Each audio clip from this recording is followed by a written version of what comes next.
salihan yang Allah muliakan, setelah Allah Subhanahu wa taala memulai dari ayat 44, Allah mengirim para rasul, dan kemudian dari permulaan rasul sampai kemudian di ayat 51 ini Allah membicarakan ataupun berbicara kepada seluruh para rasul. Dan yang menarik adalah di ayat sebelumnya Allah memanggil ataupun menceritakan dua rasul, yaitu Nabi Musa dan kemudian juga Nabi Isa. Dua rasul ini selalu digandengkan, dibarengkan, dan di banyak ayat dua rasul ini ataupun kisah ini akan selalu diulang-ulang. Karena di antara ibrah dan pelajarannya, kata para ulama, adalah Allah tidak akan bosan-bosan dan tidak akan berhenti menyampaikan kepada kita tentang dua golongan, tentang dua jenis umat yang keluar dari Islam, yang sebelumnya mereka berasal dari Islam tapi keluar dari Islam, membuat pemahaman baru, membuat agama baru, dan mereka menjadikan umat Islam sebagai musuh mereka yang paling mereka benci. Maka Nabi Musa adalah gambaran tentang Rasul ataupun kemudian Nabi yang dikirim kepada Bani Israel, yang kemudian Bani Israel ini tidak beriman kepada Nabi Musa, dan kemudian sampai sekarang masih ada dan eksis, yaitu kaum Yahudi. Dan kemudian Allah juga bercerita tentang selalu Nabi Isa, ibunya dan sebagainya, juga adalah perwakilan ataupun gambaran dari beberapa kaum yang memberikan loyalitas yang besar kepada Nabi Isa, dan kemudian mereka menjadi pengikutnya, dan malah kemudian berlebihan dalam hal ini dan menganggap Nabi Isa sebagai Tuhan, yaitu gambaran dari orang-orang Nasrani. Banyak dalam Al-Quran selalu disandingkan oleh Allah. Mulai dari awal surah Al-Fatihah. Setelah Al-Fatihah Allah cerita tentang surat Al-Baqarah. Al-Baqarah perwakilan dari cerita Bani Israel, yang dalam artian Al-Baqarah ini cerita sapi betina yang disuruh untuk disembelih ketika Bani Israel bertanya kepada Nabi Musa, siapa yang membunuh orang ini? Ada seorang mayat tergeletak dan mereka ingin tahu siapa yang membunuh. Al-Baqarah lagi-lagi cerita tentang orang Yahudi, cerita tentang Bani Israel. Masuk setelah itu surat Ali Imran, digandengkan lagi. Ali Imran cerita tentang keluarga Imran. Keluarga Imran punya cucu nantinya, adanya Nabi Isa. Lagi-lagi gambaran tentang orang-orang Nasrani. Allah kemudian juga mengatakan dengan jelas, walan tardha ankal yahudu walan nasara, dengan jelas tidak akan pernah redha kepada kalian orang-orang Yahudi dan Nasrani. Diulang lagi, wattini wazaitun wa turi sinin wa hadzal baladil amin. At-tin dan zaitun itu adalah gambaran daerah yang paling banyak timbul di daerah Syam ataupun kemudian daerah Syria, yang di sana merupakan tempat lahirnya Nabi Isa. Wa turi sinin, Tursina itu adalah gunung yang ada, gunung Sinai yang ada di Mesir, tempatnya Nabi Musa. Lagi-lagi digandengkan. Dalam banyak ayat cerita ini akan terus berulang, digandengkan oleh Allah Subhanahu wa taala. Dan kenapa tidak Allah letakkan saja pada satu surat yang khusus cerita tentang Bani Israel dan cerita tentang Nabi Isa dengan kaumnya? Kenapa tidak diletakkan di satu surat saja? Maka ibu-ibu sholihat yang Allah muliakan, di antara tujuannya adalah agar kita selalu ingat dan terrefresh kembali, tersegarkan kembali. Setiap kita membaca setiap juz, Allah bercerita tentang ini. Maka Allah mengingatkan berulang-ulang tentang dua musuh yang nyata kaum muslimin, yaitu orang-orang Yahudi dan Nasrani. Baru kemudian kita akan masuk kepada pembahasan baru, yaitu Allah memanggil ya ayyuhar rusul. Maka ibu-ibu yang Allah muliakan, ada dalam Al-Quran rusul nggak pakai waw, ada yang rasul. Ya ayyuhar rasul. Apa bedanya? Kalau rasul itu satu orang saja rasulnya. Kalau rusul itu jamak, hilang wawunya. Ya ayyuhar rusul, wahai para rasul. Di sini menarik, para rasul ini lebih mulia dari para nabi. Nabi lebih mulia daripada manusia. Maka rasul adalah strata tertinggi tingkatan manusia. Rasul ini masih kategori manusia, tapi yang paling mulia dari kalangan manusia adalah para rasul. Namun perhatikan perintah Allah di sini, ya ayyuhar rusul kulu minat thayyibat. Makan dari at-thayyibat. Thayyibat ini maknanya adalah gabungan dari kata-kata yang halal dan baik secara kualitas. Lah, kenapa rasul ini sekelas rasul masih diperintahkan, dipastikan mereka harus memakan sesuatu yang halal? Seolah hal-hal yang sudah pasti dan rasul ini kemungkinan bisa terjatuh. Tidak. Tapi kenapa ditegaskan oleh Allah seperti ini? Kulu minat thayyibat. Kalau manusia biasa, kulu adalah faktor ataupun kondisi yang terjadi pada semua manusia, makan. Tapi untuk memastikan dia bisa bekerja sebagai seorang rasul, itu harus dipastikan mereka memakan sesuatu yang halal. Ibu salihat yang Allah muliakan, halal bukan tentang masalah boleh atau tidak boleh. Halal ini penentu segala-galanya, dan halal ini hal yang harus menjadi perhatian besar oleh kita dan tidak boleh dikesampingkan. Untuk sekelas rasul bisa bekerja, ibu yang Allah muliakan, rasul ini sulit ya untuk bisa menjadi rasul. Karena untuk sampai menjadi rasul butuh tingkatan dan level ujian juga yang Allah berikan. Bisa saja seseorang yang akan Allah angkat menjadi nabi dan rasul bisa saja gagal, bisa.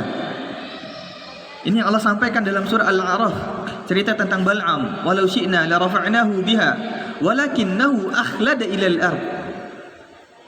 Bal'am ini di surah Al-A'raf diceritakan, dia itu sudah hampir sama kondisinya dan akan diangkat. Walau syi'na, kalau kami ingin, la rafa'nahu biha, akan kami angkat derajatnya menjadi seorang nabi. Tapi jatuh gara-gara apa? Gara-gara makanan yang tidak halal. Bal'am menerima uang dari Bani Israel yang dibayar Bal'am ini untuk menghina ataupun mendoakan keburukan untuk Nabi Musa. Maka makanan yang halal ini jangan dianggap sepele, ibu salihat yang Allah muliakan. Itu Rasulullah dengan jelas mengatakan, innal halala bayyin wa innal harama bayyin wa bainahuma mushtabihat. Halal itu sudah jelas, yang haram sudah jelas. Di antara keduanya ini yang dikatakan dengan syubhat. Ini panjang hadisnya, tapi di ujung Rasulullah mengatakan, ala inna fil jasadi mudghah, idza saluhat saluhal jasadu kulluh, wa idza fasadat fasadal jasadu kulluh, ala wahyal qalb. Di tubuh kita ada segumpal darah. Kalau dia baik-baik semuanya, rusak-rusak semuanya. Dia adalah qalbun. Yang berarti adalah di sini organnya adalah jantung. Makanan yang halal itu penentu segalanya. Ibu-ibu yang Allah muliakan, apa gunanya kita punya rumah yang mewah tapi tidak ada kenyamanan dan keberkahan? Karena apa? Makanan yang halal ini menghilangkan kebahagiaan di dalam hati. Jangan heran ada orang punya gaji yang tinggi, punya penghasilan yang banyak, tetap kemudian minum ataupun makan ataupun mencari kebahagiaan yang lain dengan apa? Mengkonsumsi hal-hal yang Allah haramkan. Tetap mengkonsumsi narkoba, minum hal-hal yang Allah haramkan, segala hal yang membuat mereka berbahagia. Karena tidak, harta yang jika didapatkan dari hal yang tidak halal tidak akan memberikan kebahagiaan. Harta yang halal penentu terkabulnya doa. Ngapain kita punya harta yang banyak, punya rumah yang banyak, tapi setiap kita berdoa tidak dikabulkan sama Allah? Apa gunanya? Rasulullah ibu salihat yang Allah muliakan, ketika beliau usia balita, didatangi oleh malaikat Jibril. Sengaja dibersihkan jantungnya, dibongkar dadanya, diambil jantungnya, dibersihkan dengan air Zam-Zam. Karena ada potensi makanan yang haram ataupun hal-hal yang tidak bersih yang mungkin termakan oleh beliau. Dan lihat, ketika Rasulullah berada di Mekah, belum menjadi nabi, ibu yang Allah muliakan, apa yang membuat beliau kemudian tidak nyaman dengan kondisi kota Mekah? Melaksanakan uzlah. Karena terjaminnya bersihnya jantung Rasulullah dari makanan yang haram. Kalaupun toh kita dengan sekarang ngerinya kondisi masyarakat pada sekarang ini, salah satu langkah yang paling penting kita lakukan adalah memastikan semua yang masuk ke dalam perut keluarga kita adalah hal yang halal. Anak-anak kita, ibu-ibu yang Allah muliakan, jika mereka kita pastikan makan yang halal, walaupun mungkin mereka tinggal di Jakarta, tinggal di Eropa, tinggal di daerah yang tidak ada kaum muslimin, selagi pasti makanan yang halal ada di perut mereka, maka insya Allah jantung mereka, hati mereka itu tidak akan pernah klop, tidak akan pernah cocok dengan keburukan yang ada. Dan ini membuat Rasulullah apa? Pergi dari kota Mekah, pergi beruzlah. Karena apa? Makanan yang halal. Dan sekarang untuk menjadi seorang Rasul dipastikan harus makan makanan yang halal. Ada sahabat ketika dalam sebuah perang, kalau tidak salah namanya perang Mu'tah, kalau saya tidak salah, ataupun di Zatul Irqin ataupun Zatul Riqa', saya lupa perang apa. Rasulullah setelah seorang Rasul itu salat malam wajib. para rasul itu wajib salat malam. Hukumnya wajib bagi para nabi dan rasul. Maka Rasulullah bangun malam hari pada kondisi perang. Sahabat ini kemudian menyiapkan segalanya, menservis melayani Rasulullah. Disiapkan air wuduknya, dibantu Rasulullah berwuduk dan sebagainya. Kemudian Rasulullah mengapresiasi apa yang dia lakukan. Apa kata Rasulullah? Mintalah, akan aku doakan kepada Allah agar Allah mengabulkan apa yang kau minta. Sahabat ini cerdas. Dia meminta, ya Rasulullah, doakan kepada Allah agar Allah mengabulkan semua doa-doa saya. Berarti dia kan minta satu. Rasulullah tersenyum. Tapi kemudian apa kata Rasulullah? Menutupi dengan hal ini, aku akan doakan kepada Allah agar Allah mengabulkan doa-doamu. Tapi apa? Fa'inni ala istijabati du'aika bi ta'amil halal. Bantu aku, kata Rasulullah, agar Allah mengabulkan doa-doamu dengan makanan yang halal. Ibu-ibu yang Allah muliakan, banyak sekali kita lihat di masyarakat, kita temukan di masyarakat, masalah makanan yang halal ini bukan menjadi prioritas dan tidak menjadi perhatian yang sangat penting. Ini untuk sekelas Rasul ya. Rasul disuruh makanan yang halal. Kita perlu lihat sekitar kita. Kadang kita belanja, beli buah, belum tanya langsung ambil, langsung dimakan. Lihat ada buah yang ada diambil, langsung ditelan. Ada permen sebagainya langsung diambil. Nggak aku tuh. Tanya dulu. Kalau memang sudah budayanya, memang kita teman dekat dan memang dia sudah tahu itu boleh, ataupun sama-sama sudah ma'ruf, tidak ada masalah. Tapi jika tidak, jangan, berhati-hati. Hal yang kecil ini membuat doa kita tidak akan dikabulkan. Hal yang kecil ini membuat kita layak dengan api neraka. Hal yang kecil ini membuat hati kita, karena itu di sini apa? Wa'malu salihah. Makanan yang halal penentu mudahnya kita beramal soleh. Berat kita melaksanakan qiyam, berat melaksanakan salat, itu masalahnya apa? Di makanan yang halal. Ibu yang Allah muliakan, kalau cerita materi tentang makanan yang halal ini, sejam 2 jam nggak bakal cukup. Dan makanan yang halal ini itu sangat rentan dengan langkah-langkah setan. Setan akan biarkan kita makan, tapi tidak akan biarkan kita untuk serius bisa memurnikan, memastikan semua yang masuk ke dalam perut kita ini adalah hal yang halal. Lihat dalam banyak ayat, dalam surat Al-Baqarah, ya ayyuhan nas, kulu mimma fil ardi halalan thayyiba. Wahai manusia, makan yang ada di bumi ini yang halal dan baik. Wala tattabi'u khutuwati syaitan. Jangan ikuti langkah-langkah setan. Di surat Al-An'am juga, wala tattabi'u khutuwati syaitan. Di surat yang lain selalu diiringi dengan jangan ikuti langkah-langkah setan. Secara praktek banyak sekali ibu yang Allah muliakan. Ada orang bagi-bagi duit, tanya dulu ini duit apa. Kita di kantor, di ini dan sebagainya. Ada yang bagi-bagi duit, tanya dulu ini uang apa. Ada makanan dan bahkan tidak nggak usah jauh-jauh ya. Kurban ini aja nih. Kurban ini yang kemarin banyak sekali kasus tuh. Dia sudah dapat kupon, panitianya lengah, nggak disobek, minta lagi. Itu ini bawa ke keluarganya, dimakan bersama-sama. Waliyadzubillah, dia sedang merusak keluarga, tatanan keluarganya. Hanya gara-gara sebutir ataupun sekilo daging, dia sedang menghancurkan keluarganya menjadi layak untuk api neraka. Abu Bakar itu yang masuk tuh syubhat, ibu-ibu yang Allah muliakan, belum tentu halal, belum tentu juga haram, syubhat. Syubhat itu di tengah-tengah. Contoh, ada duit nih 500 rupiah, kita ambil, itu syubhat. Syubhat ini belum jelas antara yang halal dan yang haram. Bisa saja halal jika orang yang punya udah saya sedekahkan siapapun yang ambil. Dia haram kalau ada yang mengatakan demi Allah saya tidak rela duit yang 500 rupiah itu diambil oleh orang lain, itu jadi haram. Kita izin, kita ambil, kita makan. Adapun kita belikan ke yang lain. Abu Bakar ketika istrinya datang menyuguhkan makanan dan dia tidak bertanya ini dari mana makanan ini, ketika dikatakan ini dari tetangga kita, Abu Bakar ingat tetangga ini pernah dulu ya, itu menjadi penyihir. Kemungkinan besar hasil hartanya ini itu sudah jauh dari sihir. Tapi kecemasan Abu Bakar kemungkinan besar terkontaminasi, bercampur hartanya ini. Apa yang dia lakukan? Dia kerok, dia keluarkan. Kalaupun Abu Bakar makan itu, ibu-ibu yang Allah muliakan, mungkin diampuni sama Allah karena tidak tahu. Tapi apa kata para ulama? Benar, dosanya diampuni. Tapi dengan bercampurnya makanan itu dengan darah dagingnya, pertama membuat dia akan sulit beramal soleh. Yang kedua, doanya juga akan sulit untuk dikabulkan. Gak bisa bermain-main dengan makanan halal ini.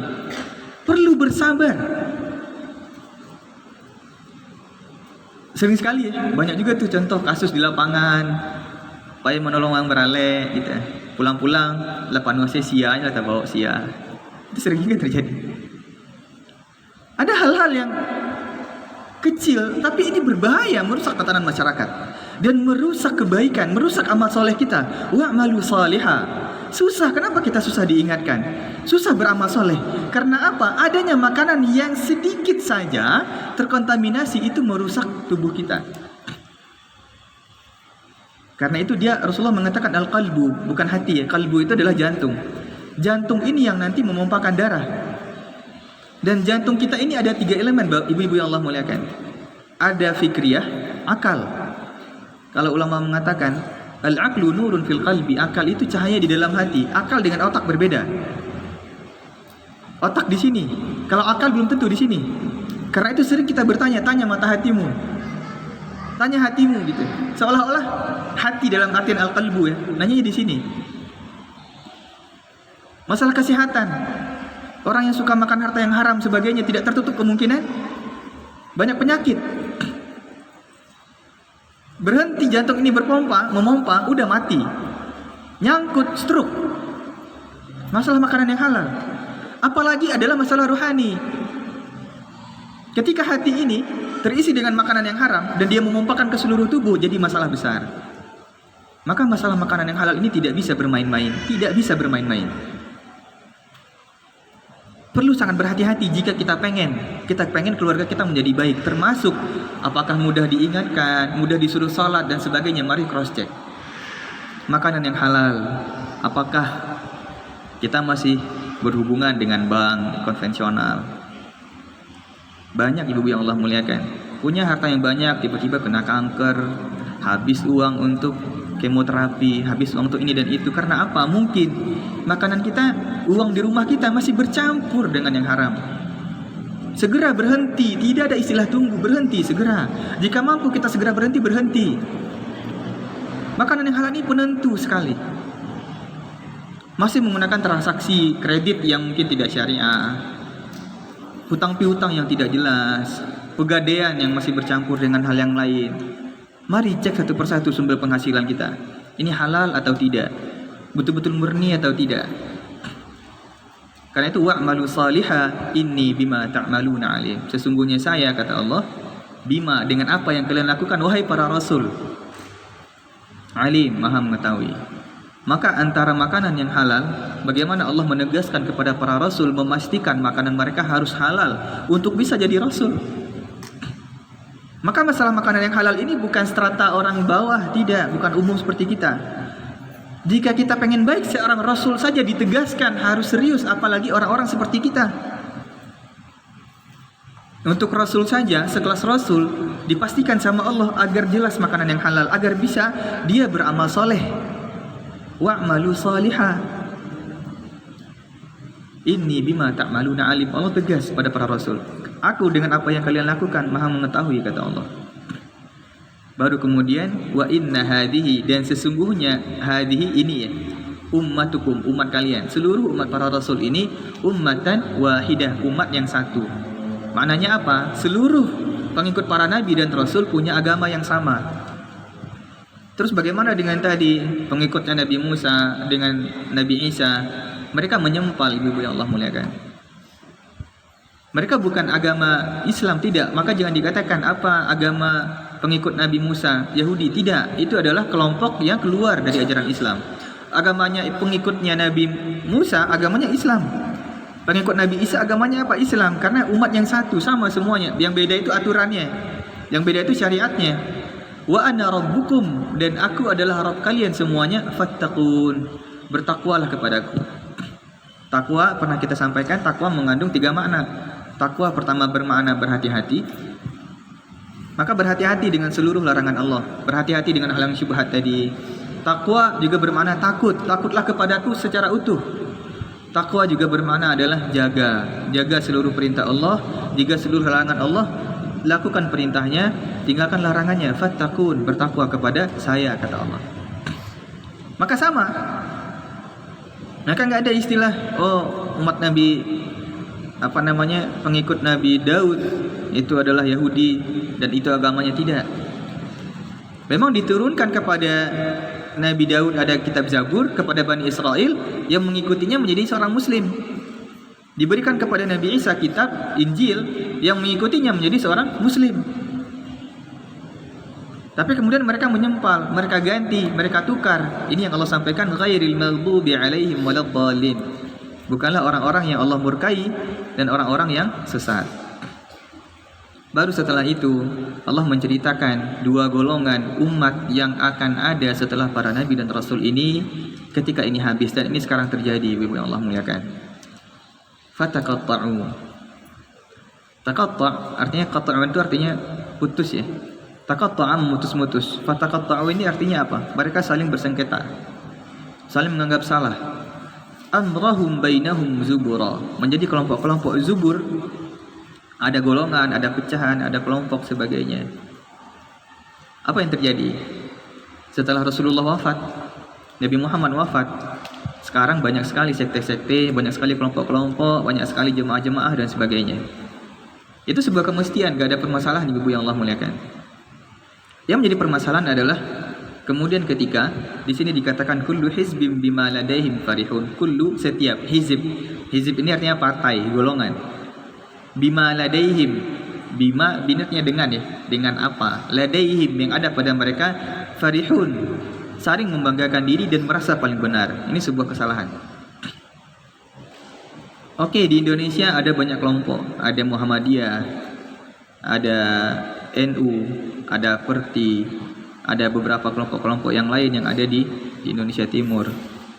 Di dunia secara umum ada yang namanya Salafi atau sering diklaim dengan Wahabi, ada yang namanya Jama'atut Tabligh, ada kemudian Hizbut Tahrir, ada kelompok kemudian Ikhwanul Muslimin, ada kelompok Sufi dan sebagainya. Semua itu tidak ada masalah. Ibu yang Allah muliakan, jika semua kelompok ini berjalan dengan niat yang ikhlas karena Allah, satu titik mereka akan bertemu. Yang menjadi permasalahan ketika kelompok ini paling mengklaim dia yang paling benar, yang lain sesat, ini yang berbahaya. Selagi masih pada koridor Al-Quran dan Sunnah dan masih dikatakan kategori Ahlu Sunnah wal Jamaah, maka tidak perlu kita mengklaim kita yang paling benar, tidak. Apakah gara-gara cara kita berbeda sholat saja kemudian kita anggap dia adalah kelompok yang sesat? Ini bahaya. Dan ini realita yang disampaikan oleh Allah dari dahulu, dari 14 abad yang lalu. Kini asal berbeda dikatakan bid'ah, asal berbeda dikatakan sesat, asal berbeda dikatakan tidak sesuai dengan sunnah. Bukan. Kita diminta untuk berlapang dada dengan perbedaan. Ibu yang Allah muliakan, di sini nanti ada namanya fikih bagaimana kita memahami perbedaan, siap berlapang dada. Lah kenapa ketika perbedaan yang Allah ciptakan ini menjadi sebuah karunia, kita jadikan sebuah musibah? Yang saling menganggap ini sesat, ini salah, dan bahkan kita anggap sebagai ahli neraka, ini bahaya. Karena apa? Farihun, merasa paling benar, ini bahaya. Ada hal-hal yang prinsip, ini memang harus sama. Jika tidak prinsip, masuk pada kategori al-furu', kategori cabang, kategori yang perlu berlapang dada, ini tidak ada masalah. Namun ada orang-orang yang menganggap permasalahan sebenarnya masalah cabang dianggap masalah prinsip, ini yang bahaya. Ibu-ibu ke sholat baca bismillah dikeraskan atau tidak, itu masalah cabang. Mau pakai mukena ataupun pakai pakaian biasa saja selama menutup aurat, itu masalah cabang. Masalah letak tangan ketika fikih di sini kah, di sini, itu masalah cabang. Masalah kemudian mengharamkan politik, menghalalkan politik, itu masalah cabang. Oke, kita sekarang bersengketa ataupun tidak sama pendapat, bukan berarti kita harus berpecah belah. Kenapa para ulama kita mengatakan Bhinneka Tunggal Ika?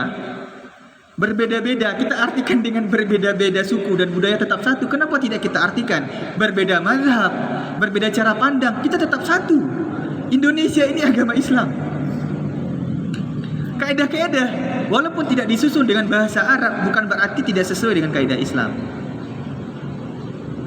Tidak semudah itu menganggap ini bid'ah, ini kemudian ahli neraka. Tidak, ibu yang Allah muliakan. Ada fikih bid'ah. Kapan bid'ah ini harus dihilangkan. Dan kalaupun toh ini bid'ah, ini haram, ini kekufuran, ini kemusyrikan, ada cara, jangan umat ini dipecah belah. Ada cara tatkala mengingkari kemungkaran. Oke, ini salah. Ibu-ibu yang Allah muliakan, ketika ada orang Arab Badui kencing di ujung Masjid Nabawi, ini salah, benar salah.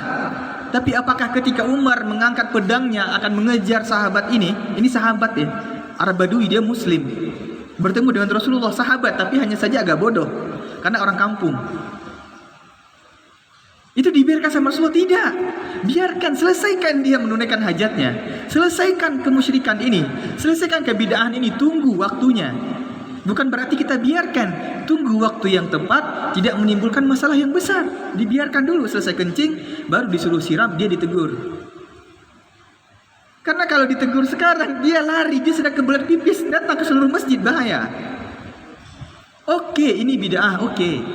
Oke, ini sesat, benar. Oke, ini musyrik, benar. Tapi tunggu dulu, sabar dulu. Cari cara yang paling tepat. Bagaimana menghilangkan kebid'ahan ini? Bagaimana menghilangkan kemusyrikan ini? Bukan setiap waktu kita baru diberikan potensi berbicara, langsung dikatakan ini bid'ah, dikatakan ini haram, dikatakan ini sesat. Habis itu kita dilempar sama orang dan tidak mungkin lagi memperbaiki permasalahan. Fataqatta'u. Di sini Allah katakan dengan jelas, akan ada kelompok setelah para rasul ini wafat, meninggal. Mereka saling bersengketa, kullu hizbin, setiap kelompok merasa paling benar. Tidak. Ibu yang Allah muliakan, mungkin kita berada pada sebuah kelompok tertentu, pada jamaah tertentu. Kita mengikuti itu karena kita anggap benar, ya benar. Tapi belum tentu bahwasanya selagi masih dalam koridor Islam, masih pada ranah Al-Quran dan hadis, masih kemudian ada para ulama yang diikuti, bukan mesti bahwasanya yang berbeda dengan kita itu salah, tidak mesti. Maka ada yang mengatakan kebenaran itu hanya satu. Ibu yang Allah muliakan, ada kebenaran yang sifatnya satu, ada yang kebenaran lebih dari satu. Contoh, kiblat. Kiblat itu dalam artian kebenaran, iya, kiblat bahwasanya satu yang ada di Mekah. Tapi menghadap kiblat apakah satu? Belum tentu. Ada yang menghadap ke arah timur, ada yang menghadap ke arah barat menuju kiblatnya. Dan bahkan kemudian ada yang dibenarkan dengan cara yang sama sebagainya. Intinya menutup aurat, terserah pakai baju apa saja. Benar-benar. Tidak harus dengan satu yang warna, dengan warna yang sama maksudnya. Maka fataqatta'u di sini, mari kita belajar bagaimana berbeda pendapat. Bagaimana belajar kita melapangkan dada. Bagaimana kita belajar terkadang ini yang sering terjadi, orang baru belajar mengklaim paling benar. Maka seandainya ibu-ibu yang Allah muliakan, ini yang sering disampaikan seperti kata dalam tempurung. Semakin kecil skopnya dia merasa paling benar, maka semakin dia luas, semakin besar belajar, semakin banyak yang dia dalami, maka semakin paham ternyata betapa banyak perbedaan pendapat. Saya mungkin pernah menyampaikan, mazhab yang kita tahu memang kita katakan 4. Tidak, ibu-ibu yang Allah muliakan, mazhab sebenarnya ada ribuan mazhab. Namun yang masyhur, yang banyak dipakai baru 4. Karena lebih mudah cara mengolah dalilnya, lebih mudah memahami dalilnya, tapi mazhab sangat banyak. Apakah kemudian mazhab ini dianggap salah? Tidak. Karena itu ketika berbeda pendapat bukan berarti yang berbeda dengan kita salah. Tidak. Kita mungkin belum berilmu, kita mungkin belum terlalu dalam memahaminya. Maka ini sifatnya, kullu hizbin bima ladaihim farihun. Dan apa kata Allah? Fadharhum fi ghamratihim hatta hin. Orang-orang yang suka mengklaim, menganggap bahwasanya ini sesat, memecah belah masyarakat, memecah belah umat, fadharhum, biarkan mereka.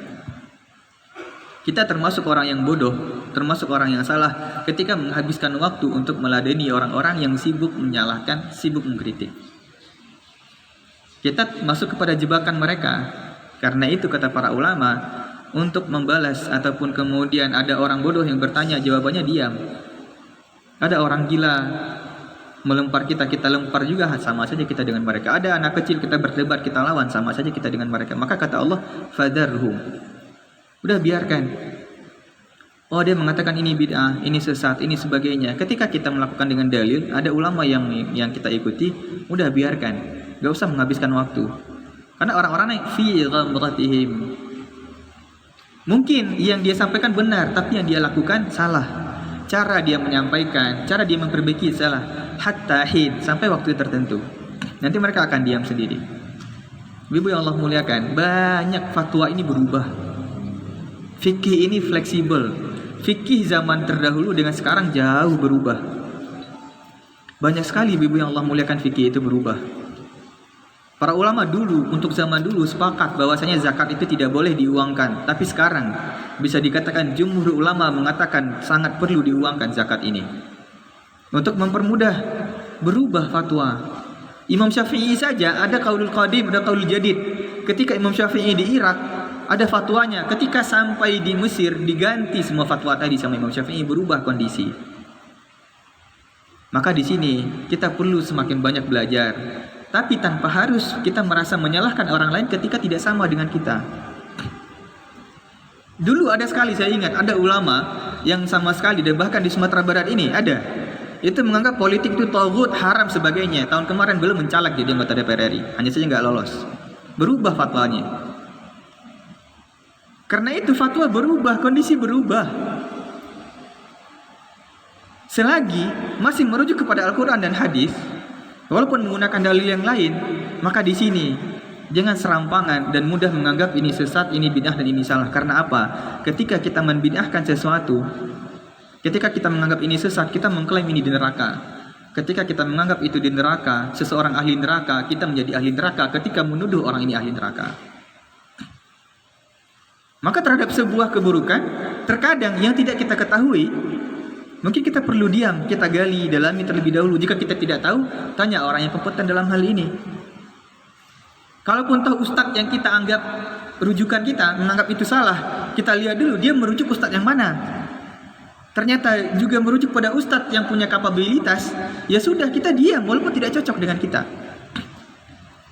Ulama saja berbeda pendapat, ibu-ibu yang Allah muliakan. Ulama Saudi, ulama Malaysia, ulama Indonesia, banyak yang tidak sama. Masalah dalam perbankan saja itu tidak sama. Ada nanti namanya tawarruk di Malaysia, itu dibolehkan. Di Indonesia jumhur ulama mengharamkan, tapi tidak ada yang membantah. Oh, itu adalah qaror ulama Malaysia. Ulama Saudi mengatakan bahwasanya salat Idul Fitri dan Idul Adha itu fardu kifayah. Ulama yang lain tidak ada menyalahkan, walaupun yang lain mengatakan hukumnya sunnah muakkad. Biasa saja, selagi masih bersumber pada hal itu. Tapi tidak bisa mengklaim kita yang paling benar, yang lain sesat. Ini yang bahaya.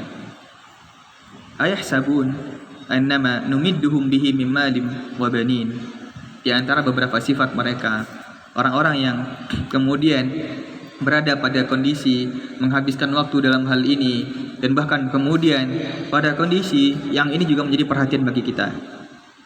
Ini kondisi yang berpisah, kondisi yang berbeda. Ayahsabun, hasiba yahsabu, artinya apa? Apakah mereka mengira annama, bahwasanya numidduhum, kita panjangkan, kita berikan, kita lapangkan bihi, mereka mimmal, berikan harta yang banyak, wabanin, keturunan. Ibu yang Allah muliakan, ini yang pernah kita bahas dengan nama istidraj. Apakah mereka mengira kalau Allah berikan mereka kelapangan harta, kelapangan rezeki, Allah berikan keturunan yang sehat, berikan keturunan yang banyak, kemudian mereka mengira adalah mereka orang yang Allah muliakan? Belum tentu. Di sini belum menjadi perhatian bagi kita. Ketika mungkin kita bermaksiat, kita berbuat kesalahan, harta kita semakin banyak, keluarga kita semakin makmur, semakin sehat, sejahtera, tapi ketaatan tidak ada. Di rumah kita tidak ada yang sholat, anak-anak kita tidak ada yang sholat, keluarga kita banyak tidak menutup aurat, tapi kemudian urusan mereka lancar, karir mereka naik, segera bertaubat. Nusari'u lahum fil khairati bal la yash'urun. Nusari', kami segerakan fil khairat, kenikmatan mereka di akhirat disegerakan di dunia ini. Bal la yash'urun, mereka tidak sadar nanti di akhirat kenikmatan mereka dihabiskan sama Allah, mereka langsung menjadi ahli neraka. Maka bersyukur ketika Allah mendahulukan musibah di dunia ini, bukan di akhirat. Nusari', artinya apa? Kita segerakan. Lahum, kami segerakan bagi mereka al khairat, segala bentuk kebaikan di dunia ini. Karena kita, semua kita adalah hamba Allah, termasuk yang taat bermaksiat, yang soleh ataupun yang kemudian tidak taat kepada Allah, yang mukmin, yang kafir, semuanya hamba Allah. Semuanya punya hak, punya nikmat yang mereka bisa ataupun yang Allah alokasikan untuk setiap makhluk. Tapi ketika seorang hamba bermaksiat, Allah segerakan kenikmatan mereka ini. Tapi mereka tidak mengira bahwasanya itu adalah nikmat yang disegerakan agar di akhirat mereka tidak perlu lagi menerima nikmat dari Allah berupa surga yang lebih abadi. Fala yash'urun. Di sini perlu hati-hati. Kita punya anak nggak pakai hijab, punya anak nggak sholat, karirnya naik, karirnya bagus. Ini sebuah hal yang mengerikan. Kita punya keluarga, punya tetangga, bisnisnya lancar, tapi tidak pernah bayar zakat. Dibiarkan sama Allah semakin banyak rezekinya. Ini bahaya. Kalau mau dia anak, ibu-ibu yang Allah muliakan, selagi masih ditegur anak ini berarti tanda kita sayang. Tapi kalau sudah dibiarkan, berarti orang tua sudah tidak peduli dengan anak ini. Selagi kita masih ditegur oleh orang tua kita, indikasi orang tua kita sayang pada kita. Tapi sudah tidak ditegur lagi, indikasi orang tua kita sudah berlepas diri. Maka ketika Allah tidak lagi menegur seorang hamba, apakah dengan rasa sedih, diberikan rasa sakit, diberikan musibah, diberikan apapun, salah satu cara mengikis dosa-dosa mereka.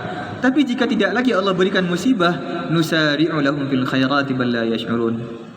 Kami segerakan, kami habiskan nikmat mereka di dunia ini, bal la yash'urun. Mereka tidak merasakan sama sekali bahwasanya ini merupakan azab dari Allah di dunia ini.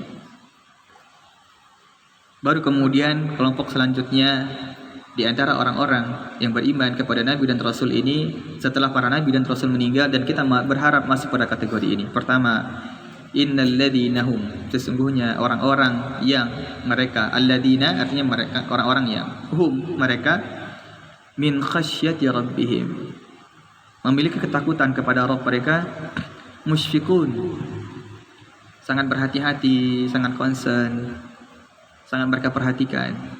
Ibu yang Allah muliakan, rasa takut itu perlu selalu kita hadirkan. Takut amalan kita tidak diterima, takut kemudian kita meninggal pada kondisi yang belum cukup amalan soleh kita. Sekarang ya kita menyadari sendiri betapa banyak informasi kematian, betapa banyak. Terakhir ya, ada salah seorang rekan saya ataupun kenalan yang di Bukit Tinggi, dia tanya, ya, dia mengatakan satu sisi rezeki buat dia, tapi musibah buat orang lain. Dia mengatakan, saya setiap hari bikin peti mati 60. Itu habis setiap hari. Itu di Bukit Tinggi. 60 peti mati setiap hari untuk penyintas Covid dan sebagainya, korban yang terkena ini. Kematian sangat dekat. Jika kita tidak punya rasa takut yang besar kepada Allah, tidak punya rasa takut kita kepada Allah, kecemasan kita kepada Allah, maka kita akan beramal seenak perut kita. Kita akan beramal sesuka kita. Suatu ketika Abu Bakar melihat seekor burung terbang. Ya laitani kattair. Ya seandainya aku seperti burung ini, kata Abu Bakar. Kenapa? Dia pergi dan pulang, setelah selesai dia meninggal, mati, habis. Kita tidak. Kita di dunia ini makan, tidur, sebagainya. Setelah itu ketika kita mati apakah selesai? Tidak, ibu yang Allah muliakan. Akan ada pertanyaan besar oleh Allah Subhanahu wa taala setelah kehidupan ini. Karena itu banyak orang-orang kafir ketika nanti di hari kiamat, wa yaqulul kafiru ya laitani kuntu turaba. Orang-orang kafir mengatakan, ya seandainya aku juga menjadi debu. Karena binatang ini nanti di hari kiamat juga terjadi hisab. Akan terjadi kisos di antara mereka. Setelah semuanya selesai, berubah jadi debu, selesai. Kita tidak. Jika amalan berat, amalan buruk kita menjadi lebih berat, maka siap-siap ada neraka untuk membersihkan. Dan tidak ada yang bisa bertahan dengan siksa neraka. Yang satu hari di sana 1000 tahun di dunia, yang panasnya beribu-ribu kali, yang jika panasnya saja, hawa panasnya saja masuk ke bumi ini semuanya sudah terbakar. Yang sangat mengerikan, innal ladzina hum min khasyati rabbihim musyfiqun, sangat cemas. Maka menghadirkan rasa takut kepada Allah, mengiringi kecemasan kita terhadap amalan soleh kita diterima atau tidak, itu penting. Ini sifat seorang mukmin. Cemas amalan soleh mereka tidak diterima, karena nanti di ayat selanjutnya, walladzina yu'tuna ma ataw wa qulubuhum wajilah. Di antara indikasi seorang mukmin adalah dia sudah mengerahkan, melakukan semuanya, berikan semua yang harus diberikan, tapi wa qulubuhum wajilah, tetap cemas dan takut kepada Allah. Maka ini yang pertama. walladzina hum biayati rabbihim yu'minun. Dan orang-orang yang terhadap ayat ini, pertama adalah ayat itu ada dua, ibu yang Allah muliakan. Ada qauliyah, ada kauniyah. Qauliyah itu adalah ayat-ayat qaul, perkataan, itu adalah Al-Qur'an. Ayat yang qauliyah ini. Ada ayat kauniyah. Kauniyah itu penciptaan. Kita yang sudah melihat bagaimana ciptaan Allah, bahkan hanya sekedar virus yang sangat kecil itu bisa membunuh banyak orang. Ini ciptaan Allah. Kita melihat bagaimana Allah menciptakan alam ini, menciptakan kayu ini yang mudah kita akses, menciptakan cermin yang mudah. Dengan segalanya, bi ayati rabbihim yu'minun. Mereka semakin menambah keimanan mereka kepada Allah. Jika ayat-ayat Allah yang sangat banyak, jika ciptaan Allah yang luar biasa, Allah menciptakan langit tanpa ada tiang, Allah menciptakan udara yang cocok untuk kita, menciptakan posisi bumi yang pas sehingga tidak hancur dan rusak, menciptakan air yang bisa kita konsumsi, menciptakan segala-galanya. Yu'minun. Jika tidak mampu menambah keimanan kita, menjadi permasalahan. Baru walladzina hum bi rabbihim la yusyrikun. Dan orang-orang yang terhadap Rabbnya la yusyrikun, tidak berbuat syirik. Ini juga berat, ibu yang Allah muliakan. Ini kajian tentang syirik, kajian tentang keimanan. Ini kajian yang tidak mudah hanya dibahas dengan teori, tidak. Dia sesuatu yang berkaitan dengan keyakinan, sesuatu yang berkaitan dengan ketentraman hati, sesuatu yang berkaitan dengan kepercayaan kita. Beriman itu ada dua, iman dengan alimul ghaib wa syahadah.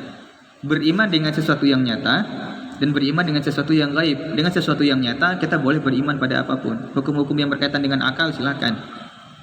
Ya, misalnya kalau ini dipotong, putus, ini dipukul, pecah, itu keimanan pada hal yang nyata. Berkaitan dengan sains, itu adalah beriman pada yang nyata, kita boleh percaya. Berkaitan dengan hal yang nyata jelas. Karena itu sesuatu terkadang butuh penelitian sebagainya, baru dari hal itu nanti ada kesimpulan. Maka hal yang nyata harus dibarengi dengan beberapa pertama adalah dengan adanya hissi, secara indrawi memang jelas ini air, ya percaya, nggak mungkin kita nggak percaya, karena berkaitan dengan dilihat. Kita meraba, ada udara yang dingin, sekarang dingin, ya percaya. Kemudian sekarang misalnya gelap, nggak ada cahaya, ya percaya karena kita melihat. Kemudian kita makan, ini rasanya manis, asin, sebagainya, percaya.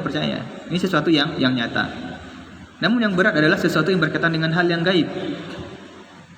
Masalah siapa yang menciptakan kita, bagaimana Allah menciptakan bumi ini, berkaitan dengan siksa kubur, berkaitan dengan hari akhir, itu sesuatu yang gaib. Percaya adanya jin, percaya adanya sihir, itu semuanya adalah yang gaib. Nah, dalam hal yang gaib ini kita dilarang untuk berbuat syirik. Dalam hal yang nyata, nggak ada masalah kita percaya kepada dokter, percaya kepada ahli, percaya kepada pakar. Bukan berarti bertambahlah rukun iman dan cele, tidak. Dia adalah hal yang nyata. Ketika ada penelitian, ada kesimpulan, itu hal yang nyata. Tapi pada yang gaib ini tidak boleh.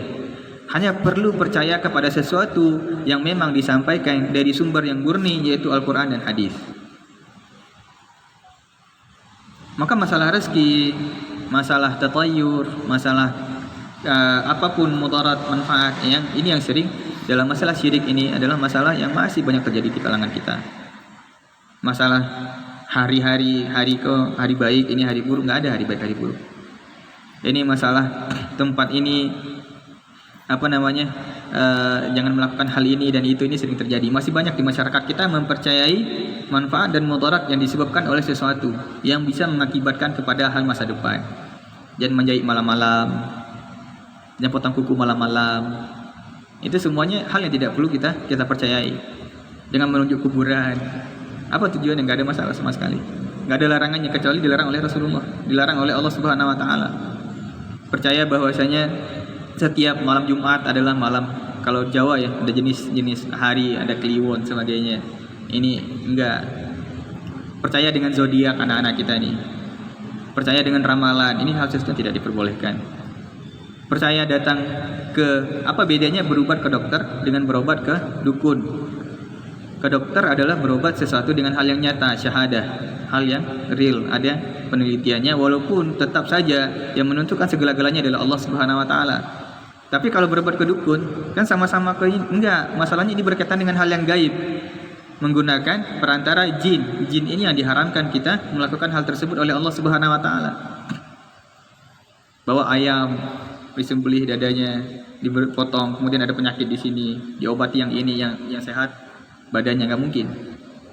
Mungkin sehat iya, ketika kita percaya, kita masuk pada kategori syirik. Dan syirik adalah dosa terbesar yang tidak akan Allah ampuni jika kita tidak bertaubat dan kita meninggal pada kondisi itu, waliyatubillah.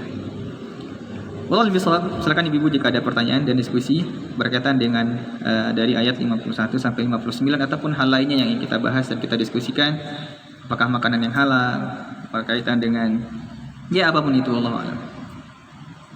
Silakan. Assalamualaikum.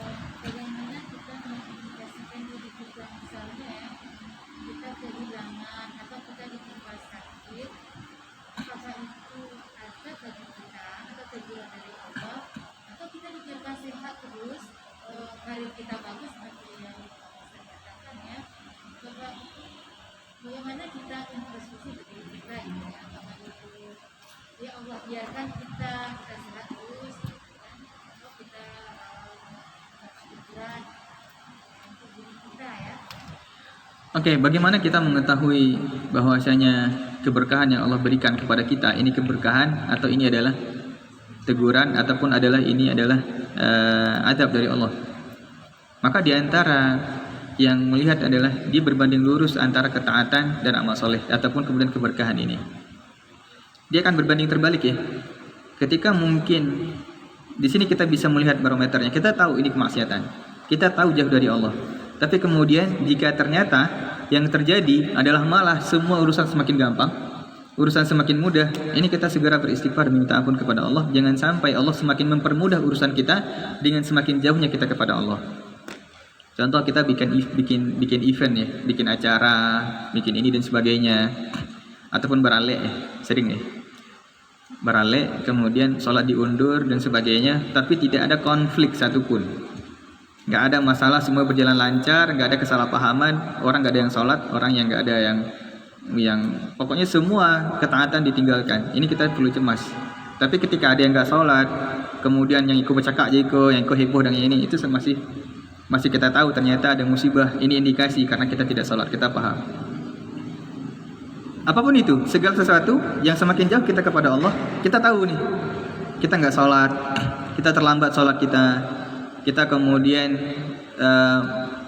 melakukan hal-hal yang buruk pada orang lain. Tapi kemudian segala sesuatu, apakah di karir kita, keluarga kita makin harmonis, apapun itu. Karena itu para ulama mengatakan idza aznabtu dzamban. Ini kalau yang normal ya. Jika aku berbuat dosa, kata para ulama, aku pun akan langsung lihat efeknya. Pertama di mana? Pasangannya. Kalau yang ibu-ibu tiba-tiba dengan suami berang-berang, atau suami tiba-tiba dingin. Yang kedua fi aulad, anak-anak kita. Anak-anak kita ternyata rewel, gak mau dibilang. Kemudian ketiga apa? Wa fi dabbati kendaraan. Kendaraan kita tiba-tiba bocor padahal sudah diperbaiki. Tiba-tiba mogok padahal kemarin baru diservis, rusak. Wa fil fa'rati fi baiti, bahkan pada binatang-binatang di rumah kita. Tiba-tiba tikus banyak aja, cicak ganggu aja, tiba-tiba kucing kencing di mana-mana. Ini indikasi Allah menegur kita. Jika pada kondisi ini kita tidak segera sadar ini teguran dari Allah, maka bahaya. Ini hal yang pertama.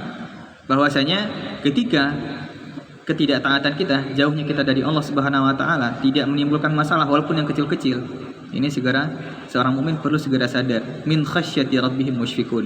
Musyfik ini artinya dia betul-betul memantau. Dia ngeh nih. Karena itu ibu yang Allah muliakan. Tiba-tiba kaki kita kesedot atau apa namanya keinjak lah, luka sebagainya. Seorang mukmin harus langsung berpikir, saya dosa apa ya? Dia harus berpikir, minta ampun pada Allah apa yang keburukannya telah saya lakukan. Karena apa? Alam ini Allah yang menciptakan. Jika seorang hamba berdosa, Allah akan ciptakan alam ini mempersulit urusannya. Itu yang pertama. Barometer pertama adalah ketika kita semakin jauh, ini semakin mudah. Tapi jika kita semakin taat, urusan kita semakin mudah, itu kabar gembira, itu keberkahan dari amal soleh kita. Karena itu Allah banyak memerintahkan kita, innallaha ma'al ladzina taqaw wal ladzina hum muhsinun.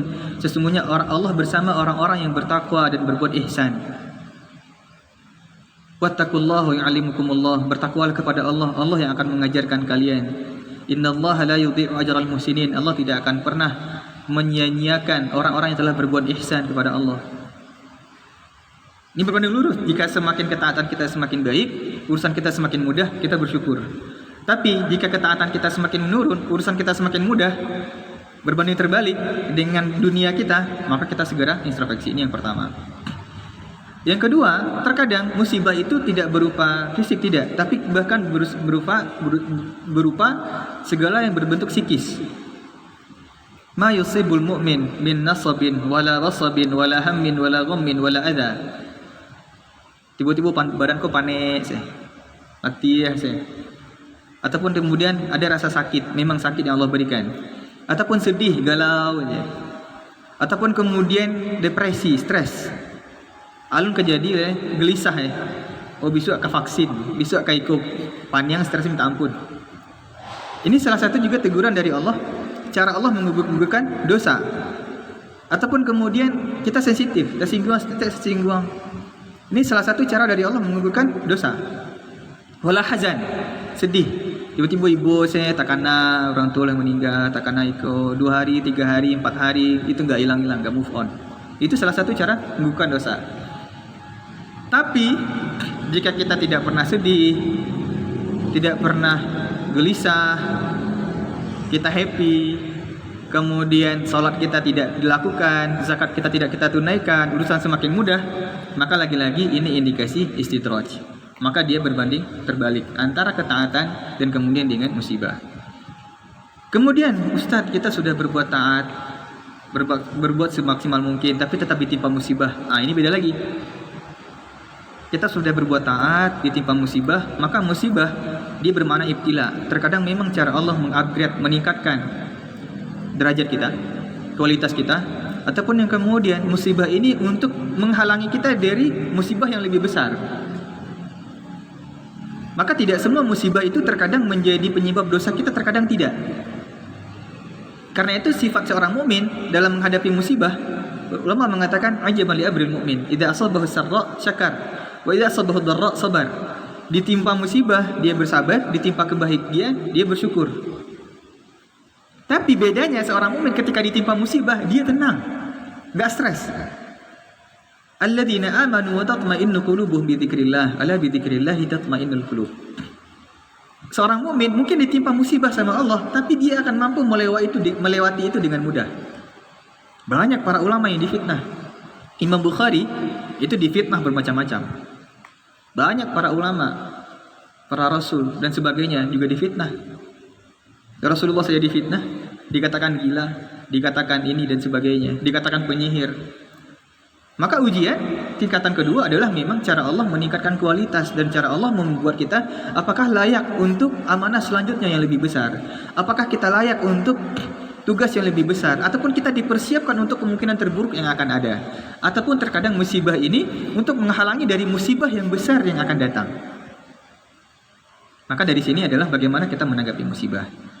Maka yang dikatakan istidraj adalah jika itu berbanding terbalik antara ketaatan kita dengan kenikmatan yang kita terima. Jika masih berbanding lurus, semakin jauh, semakin hilang rezeki kita, bersyukur. Semakin dekat kita kepada Allah, banyak rezeki kita bersyukur. Wallahu a'lam. Silakan, Bu.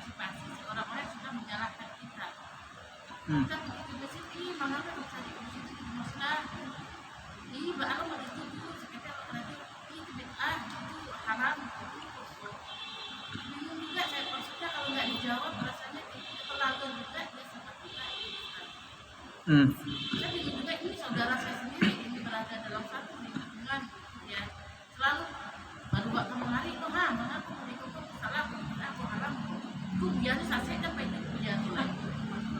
Saya nggak suka seperti itu. Saya lebih cenderungnya apakah saya salah juga dalam menyikapi.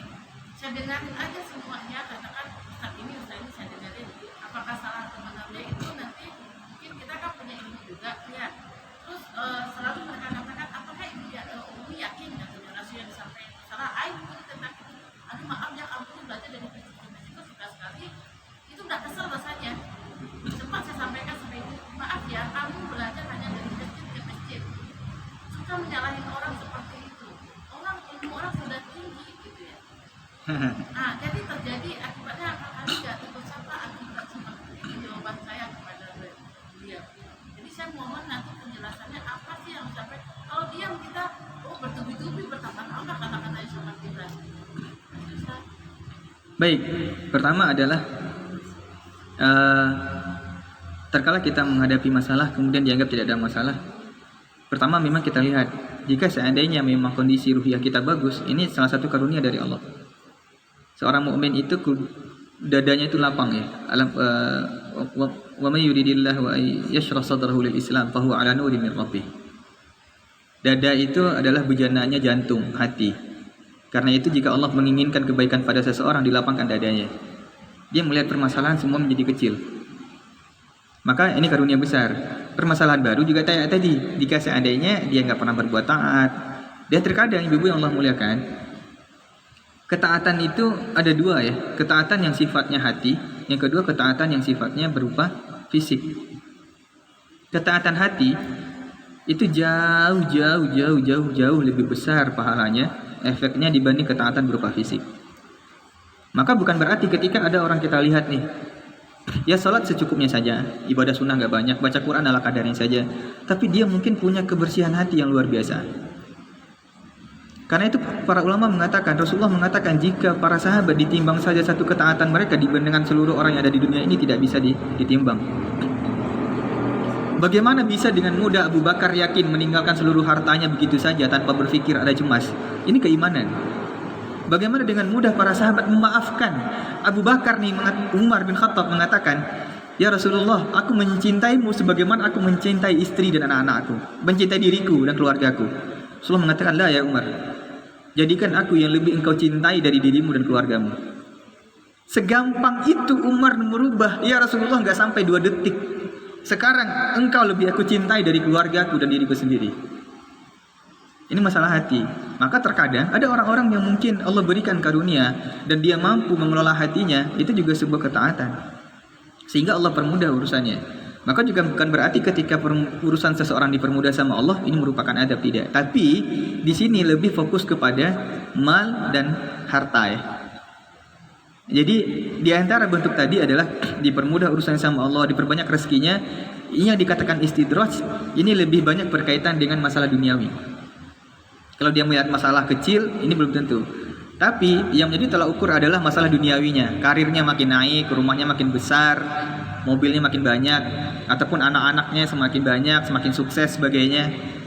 Nah, jika ketaatan dia semakin jauh dari Allah dan ini semakin mudah, maka itu. Tapi jika berkaitan selain dari hal tadi, kemungkinan besar itu adalah efek dari amal soleh yang dia lakukan. Apakah memang berupa fisik ataupun amal soleh berupa hati? Ini yang pertama. Yang kedua, memang tugas dari Allah, perintah dari Allah Subhanahu wa taala terhadap orang-orang ini itu memang wa'arid, berpaling. Saya pribadi punya grup ya. Karena alumni Madinah Saudi banyak ya. Itu yang saya lakukan, saya tidak keluar dari grup itu, tapi saya mute. Ataupun teman kalau di Facebook, Instagram gak saya ajak. Jadi ketika bertemu dengan mereka gak usah bahas isu-isu ini gitu. Karena dalam arti nanti merusak hati kita dan sebagainya. Maka di antara cara juga adalah mengurangi intensitas kita bertemu dengan orang-orang ini. Karena itu terkadang tidak perlu kita membalas. Maka terkadang itu tadi, orang yang terlalu jauh ataupun mungkin anggap jika memang benar ini salah, bukan seperti itu juga cara memperbaikinya. Memang anggap ini 100% salah, tapi bukan seperti itu cara memperbaikinya. Ada tata cara, ada cara dari Rasulullah, ada fikih ingkarul munkar. Fikih dalam mengingkari kemungkaran ada caranya.